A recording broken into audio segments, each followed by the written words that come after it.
enkuba etonnye mu kiro ky'olwaleero kati amataba gafuuse baana baliwo. Actually kati tekikyewuunyisa nti enkuba olutonnya weetimanya nti ebizimbe mu kibuga Kampala bigenda yingiza amazzi. Just imagine enkuba tebadde nnyo y'amaanyi nnyo naye neera ebizimbe abantu bakedde kubeera nga bayoola mazzi. Kati edduuka okulipangisa naddala ag'owansi onobberawo ne kabaketi oba akabaafu nga si kaakufuukamu nedda ng'akabaketi ako kaakusena mazzi g'ogenda kubeera nga agayingidde mu kibuga.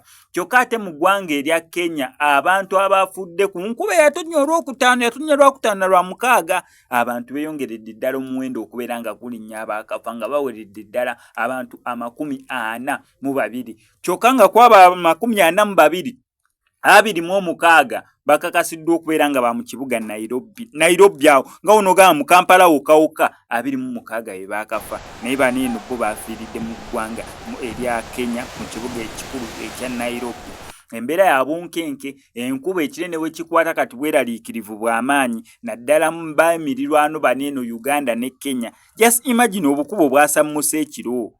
Yes, nabuulidde awo nabadde nzuukusa okulya ddaako awo mukuzuuka okulya ddaako obukuba nga butonnya kale bwatonnye naye nga si yenkuba gy'ogamba mbu bannange enkuba yatonye bannange enkuba yatonye naye nga si naye sitiru ebizimbe mu Kampala amazzi gayingidde. Kyokka ate ng'eggwanga advantage tulina nti Mukama Katonda yasaasidde enkuba terina n'omu gwe yakosezza wadde okuripootingayo omuntu afudde. Naye Kenya baweze 42 abakyali ku bitanda olw'amazzi okubabeera nga gabakosezezza nabo bangi nnyo nnyini ddala omuwendo gweyongeza okubeera nga gulinnya. No Cosmx Media ndasigana nku updates nga gwe kyonna okukola subscribing nga nyiga notification bell ebisigaddewo bitulekere. Still wano Cosmx Media kujjukiza Nnaalongo Nabwira azze okubeera ng'akunaazaako ennaku y'abasawo abafere naddala abakulombereddwa ne watabaako kikyuka mu bulamu bwo yazze okubeera nga akolako mukubireko ko enamba y'essimu kumwebuuzaako omusikisa gwe baagusiba obufumbo bwe tebutambula bulungi sente zikuyita myaganya gyangalo mukubireko ko enamba y'essimu